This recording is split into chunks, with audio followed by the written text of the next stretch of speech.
नमस्कार दोस्तों, बहुत बहुत स्वागत है आपके अपने यूट्यूब चैनल आरजीएस में। और हमेशा की तरह आज भी हाजिर हैं डेली करंट अफेयर के प्रोग्राम में। और कार्यक्रम की शुरुआत से पहले अभी कल जो है यूपीएससी का रिजल्ट आया और उसमें जो भी सफल प्रतियोगी छात्र रहे या अभ्यर्थी रहे उन्हें बहुत बहुत शुभकामनाएं आरजीएस की तरफ से। और उम्मीद करते हैं वो आगामी आने वाले समय में देश के लिए बेहतर तरीके से कार्य करेंगे और देश को एक नए दिशा के साथ, नए ऊर्जा के साथ देश को संवारेंगे।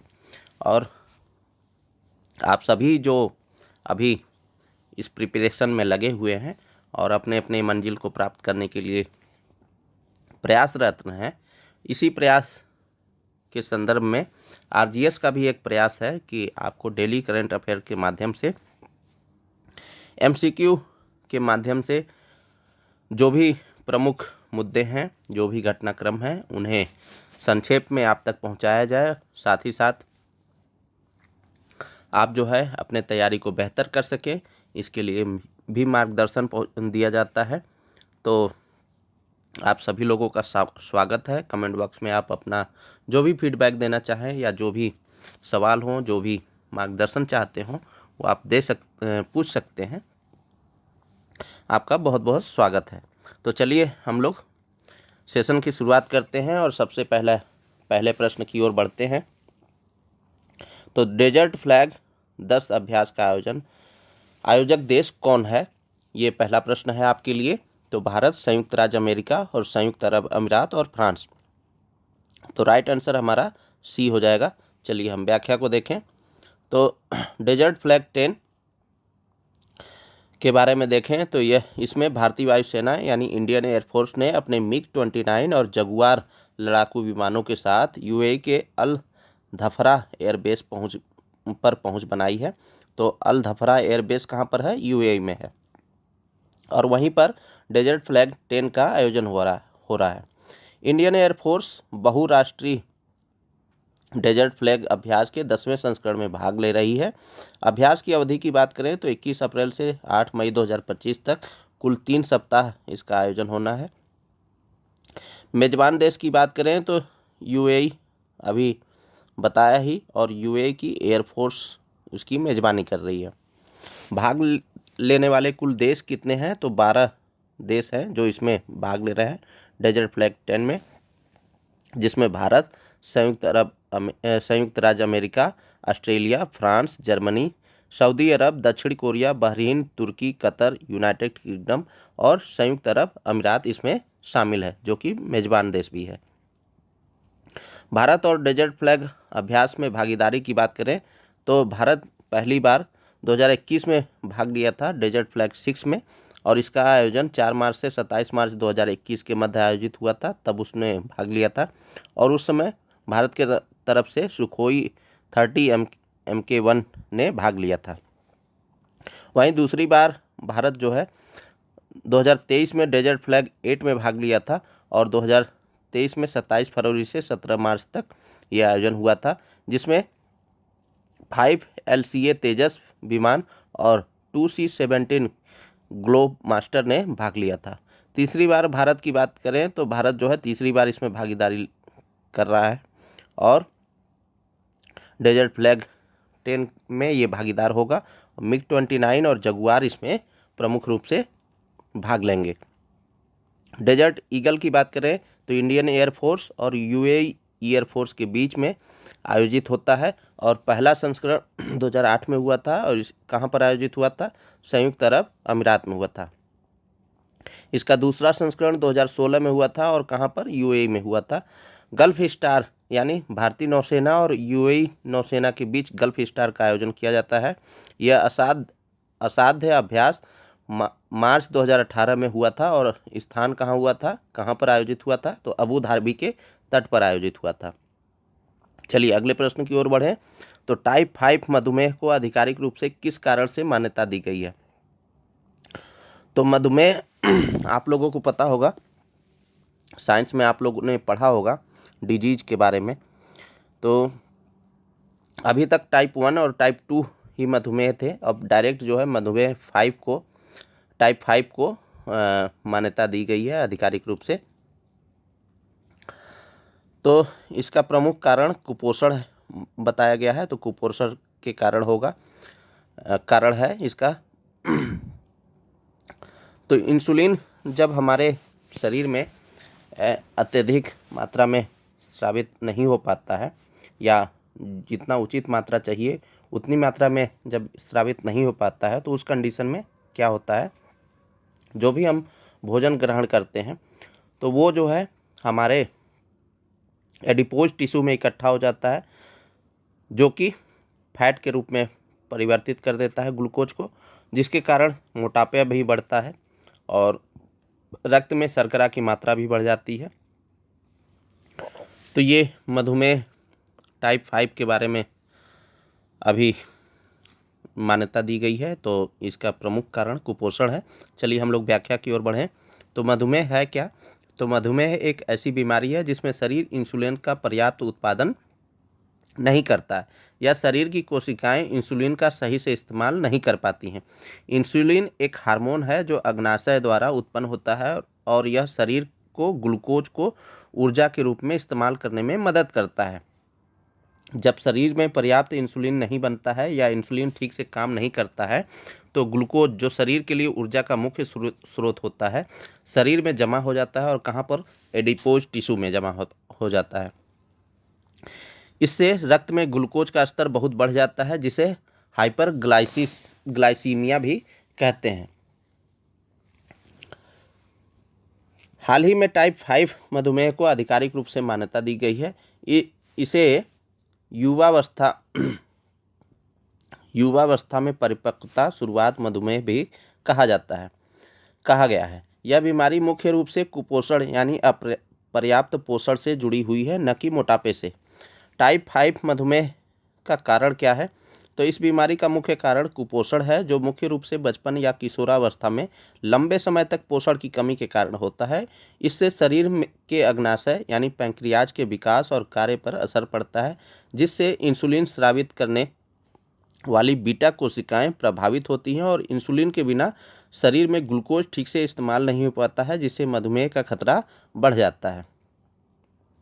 टाइप 5 मधुमेह के कारण की बात करें तो सूक्ष्म पोषक तत्वों, विटामिन और प्रोटीन की कमी, क्रोनिक अग्नाशय शोथ यानी पैंक्रियाटिटिस, उच्च कार्बोहाइड्रेट आहार, आनुवंशिक कारक, प्रदूषकों या विषाक्त पदार्थों के संपर्क में आना, खराब स्वच्छता और स्वास्थ्य देखभाल तक सीमित पहुंच होना।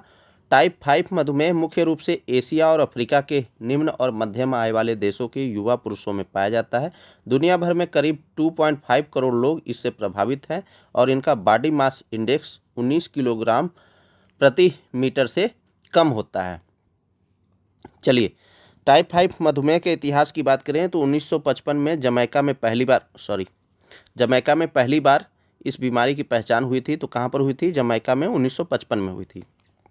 शुरुआत में विश्व स्वास्थ्य संगठन यानी WHO ने इसे ब्रैकेलिकुलस पैंक्रियाटिस मधुमेह के रूप में वर्गीकृत किया था। बाद में 1999 में मधुमेह ने इसे आधिकारिक रूप से मान्यता देना बंद कर दिया, क्योंकि इसके बारे में पर्याप्त प्रमाण नहीं थे। लेकिन अब क्या हुआ है कि 2025 में बैंकॉक थाईलैंड में आयोजित एक अंतर्राष्ट्रीय बैठक में विशेषज्ञों ने इसे गैर संचारी रोग के रूप में स्वीकार किया है और आधिकारिक रूप से मान्यता दी है।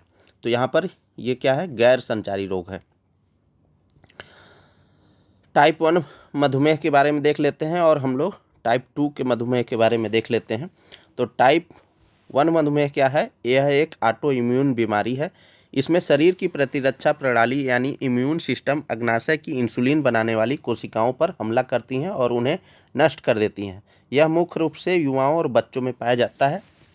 वहीं टाइप 2 मधुमेह, इसमें अग्नाशय पर्याप्त मात्रा में इंसुलिन का उत्पादन नहीं करता है। कभी कभी शरीर की कोशिकाएं इंसुलिन के प्रति प्रतिक्रिया नहीं करती हैं और इंसुलिन प्रतिरोधी हो जाती हैं। यह मुख्य रूप से वयस्कों में पाया जाता है, लेकिन अब यह सामान्य रूप से बच्चों में भी बढ़ रहा है। अब हम लोग बॉडी मास इंडेक्स के बारे में देख लेते हैं। तो बॉडी मास मास इंडेक्स यानी बीएमआई एक सूचकांक है जो शरीर के वजन और ऊंचाई के आधार पर स्वास्थ्य का आकलन करता है। बीएमआई का सूत्र भी होता है जैसे वजन किलोग्राम में, और उसे जब हम डिवाइड कर देते हैं लंबाई से, ठीक है, तो ये क्या होता है, बीएमआई हमारा निकल जाता है। मधुमेह के खतरे भी होते हैं। क्या क्या खतरे हो सकते हैं, तो हृदय रोग भी हो सकता है, जैसे दिल का दौरा और स्ट्रोक का खतरा बढ़ सकता है। किडनी की समस्या, किडनी फेल्योर और डायलिसिस की आवश्यकता हो सकती है। आंखों की समस्याएं भी हो सकती हैं, जैसे दृष्टिहीनता और रेटिनोपैथी हो सकती है। नसों का नुकसान होता है। हाथ और पैरों में झंझनाहट और दर्द हो सकता है। घावों का ठीक न होना, यानी चोटें और घाव धीरे धीरे ठीक होते हैं। मानसिक स्वास्थ्य पर भी असर पड़ता है, जैसे तनाव, चिंता और डिप्रेशन की संभावना बढ़ जाती है। चलिए अगले प्रश्न की ओर बढ़ें। तो भारत सरकार ने प्रोजेक्ट चीता के तहत पहली बार चीते कब भारत में छोड़े थे? तो ये प्रोजेक्ट चीता अभी 2-3 दिन से चर्चा में है, और इससे संदर्भित हम लोगों ने पिछले से पिछले क्लास में हम लोगों ने चर्चा भी की थी। अभी फिर से ये क्यों चर्चा में है, तो अभी भारत जो है फिर से प्रोजेक्ट चीता के तहत अपने देश में चीता मंगाना चाह रहा है, और बोत्सवाना से मंगाना चाह रहा है भारत। तो अभी हम लोग फिलहाल इस प्रश्न को देखते हैं। तो भारत सरकार ने प्रोजेक्ट चीता के तहत पहली बार चीते कब भारत में छोड़े थे? तो 2022 में छोड़े थे। 1952 में जिसे विलुप्त कर दिया गया था, और उसके 70 साल बाद जो है 17 सितंबर 2022 को प्रोजेक्ट चीता की शुरुआत की गई थी, और नामीबिया से 8 चीते और दक्षिण अफ्रीका से 12 चीते भारत ने मंगाए थे। अभी बोत्सवाना से मंगाने की बात चल रही है। चलिए हम लोग देख लेते हैं प्रोजेक्ट चीता भारत में चीते लाने की पहल। भारत सरकार प्रोजेक्ट चीता के तहत अफ्रीकी देशों से चीतों को भारत में लाकर उन्हें पुनः स्थापित कर रही है। 20 अप्रैल 2025 को मध्य प्रदेश के मुख्यमंत्री डॉक्टर मोहन यादव ने कूनो नेशनल पार्क से 2 चीते गांधी सागर वन्यजीव अभयारण्य में छोड़े हैं। यह परियोजना मुख्य रूप से मध्य प्रदेश के कूनो राष्ट्रीय उद्यान और गांधी सागर अभयारण्य में चीते छोड़ने के लिए चल रही है। बोत्सवाना से चीते लाए जाने का विवरण इस प्रकार है। तो बोत्सवाना से चीते 2 चरणों में भारत लाए जाएंगे। पहला चरण मई 2025 में 4 चीते लाए जाएंगे। वहीं दूसरा चरण अगले महीने में 4 और चीते लाए जाएंगे। चीतों को गांधी सागर वन्यजीव अभयारण्य में छोड़ा जाएगा, जहां 8,900 हेक्टेयर का क्षेत्र चीते के लिए विकसित किया गया है।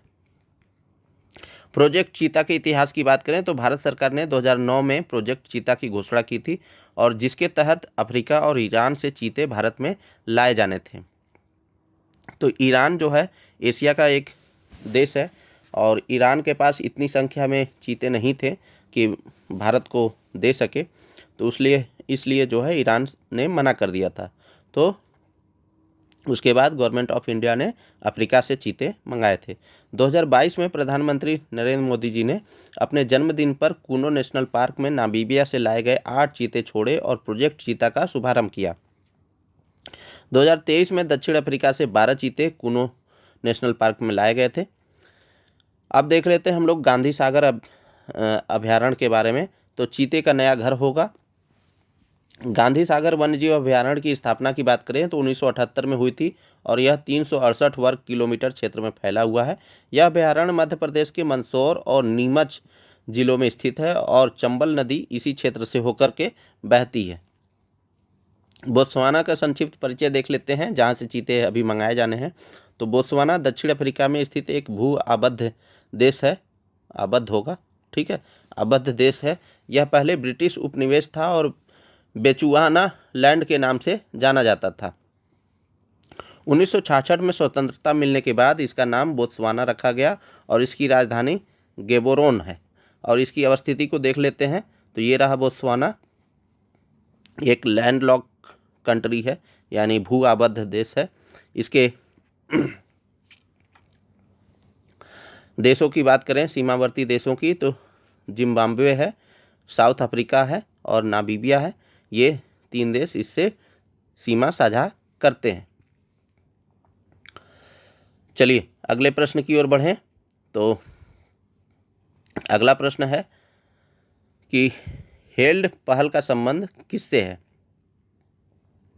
तो यकृत, हृदय, मस्तिष्क या उपयुक्त सभी। तो हेल्ड पहल का संबंध किससे है? यकृत से है। तो राइट आंसर हमारा ए हो जाएगा। चलिए हेल्ड पहल और यकृत रोगों से निपटना, यानी हेल्ड पहल यानी healthy liver education and alcohol related liver disease prevention, ये हेल्ड का पूरा नाम है, का हाल ही में केंद्रीय गृह मंत्री ने उद्घाटन किया। केंद्रीय गृह मंत्री कौन है? अमित शाह जी ने। ठीक है, यह पहल यकृत रोगों से निपटने के लिए भारत में पहली बार शुरू की गई एक राष्ट्रीय पहल है। विश्व यकृत दिवस यानी 19 अप्रैल 2025 के मौके पर इसका उद्घाटन हुआ और इसका थीम था भोजन ही दवा है। तो विश्व यकृत दिवस की थीम क्या थी? भोजन ही दवा है। और इस संदर्भ में एक शॉर्ट वीडियो भी हमने इसी चैनल पर डाल रखा है। हेल्ड पहल का उद्देश्य सार्वजनिक शिक्षा, जांच और शराब के सेवन से होने वाले रोगों के इलाज और लीवर रोग प्रबंधन को बढ़ावा देना है। यह पहल मानसिक स्वास्थ्य, सामुदायिक सहायता और नीति सुधार को जोड़ने पर जोर देती है। यकृत के बारे में देख लें तो यकृत मानव शरीर का सबसे बड़ा आंतरिक अंग है और यह मेटाबॉलिज्म, डिटॉक्सिफिकेशन, इम्यूनिटी और पोषक तत्वों के प्रसंस्करण में महत्वपूर्ण भूमिका निभाता है। यकृत पित्त का निर्माण करता है, वसा के पाचन में मदद करता है और ग्लूकोज को संग्रहित करता है। यकृत की बीमारियां भी हैं जैसे फैटी लीवर, मोटापा, मधुमेह और खराब आहार के कारण होता है। हेपेटाइटिस बी और सी यह वायरल संक्रमण है जो यकृत की सूजन और क्षति का कारण बनते हैं। यकृत सिरोसिस यानी दीर्घकालिक क्षति के कारण यकृत का अंतिम चरण जो फाइब्रोसिस में बदल जाता है। चलिए अगले प्रश्न की ओर बढ़ें। तो निम्नलिखित कथनों पर विचार करें और सही विकल्प का चयन करें। पृथ्वी दिवस की शुरुआत 1970 में एक छोटे पर्यावरणीय आंदोलन के रूप में हुई थी। वर्ष 2025 के लिए थीम हमारी शक्ति हमारा ग्रह, आवर पावर आवर प्लैनेट है। सही विकल्प का चयन करना है तो यहाँ पर दोनों विकल्प हमारे सही हैं। पृथ्वी दिवस की शुरुआत 1970 में हुई थी और 2025 के लिए थीम हमारी शक्ति हमारा ग्रह है। चलिए व्याख्या को देखें तो प्रत्येक वर्ष 22 अप्रैल को विश्व भर में पृथ्वी दिवस यानी अर्थ डे का आयोजन किया जाता है। पृथ्वी दिवस 2025 के उद्देश्यों की बात करें तो इस दिवस का उद्देश्य लोगों को पर्यावरण संरक्षण और सतत विकास के प्रति जागरूक करना है। वर्ष 2025 के लिए थीम हमारी शक्ति हमारा ग्रह है, आवर पावर आवर प्लैनेट। यह थीम दर्शाती है कि समुदायों, व्यक्तियों और राष्ट्रों की सामूहिक शक्ति के माध्यम से ही पृथ्वी की रक्षा तथा पुनर्स्थापना संभव है। यह थीम वैश्विक स्तर पर कार्बन उत्सर्जन को कम करने, जलवायु परिवर्तन से निपटने और ऊर्जा क्षेत्रों में दीर्घकालिक स्थिरता लाने की दिशा में एक महत्वपूर्ण कदम है। मुख्य फोकस क्षेत्र इसमें क्या रखा गया है? तो इस वर्ष का मुख्य फोकस वर्ष 2030 तक नवीनीकरणीय ऊर्जा उत्पादन को 3 गुना करने और सौर, पवन, जल विद्युत, ज्वारी और भूतापीय ऊर्जा जैसे स्वच्छ ऊर्जा स्रोतों को अपनाने पर फोकस है। इसके आरंभ की बात करें पृथ्वी दिवस की तो पृथ्वी दिवस की शुरुआत वर्ष 1970 में एक छोटे पर्यावरणीय आंदोलन के रूप में हुई थी जो कि अमेरिका में औद्योगिक प्रदूषण, वनों की कटाई और जैव विविधता संकट के विरुद्ध लोगों को संगठित करने के लिए प्रारंभ हुआ था। वर्तमान में यह दिवस एक वैश्विक जन आंदोलन में परिवर्तित हो गया है जिसमें 192 देशों के 1 अरब से अधिक लोग भाग लेते हैं। तो यह था दोस्तों आज के लिए डेली करंट अफेयर का प्रोग्राम। उम्मीद करते हैं आप लोगों को पसंद आया होगा और आपके एग्ज़ाम की दृष्टि से बहुत ही इम्पॉर्टेंट सेशन रहता है। तो आप लोग इस चैनल को सब्सक्राइब करें, अन्य लोगों तक भी शेयर करें। जो भी आपके भाई बंधु हैं, दोस्त यार हैं, जो भी मित्रगण हैं उन तक ये शेयर करें ताकि हमारा भी हौसला बढ़े और आप लोगों को भी इसका बेनिफिट मिल सके। हम भी आपके लिए और भी बेहतर तरीके से डेली करंट अफेयर को लाएं, जो भी इम्पोर्टेंट सेगमेंट्स हैं उन्हें पूरा करें। तो इन्हीं सब बातों के साथ मिलते हैं किसी अन्य वीडियो में। तब तक के लिए बहुत बहुत धन्यवाद, बहुत बहुत शुक्रिया। जय हिंद दोस्तों।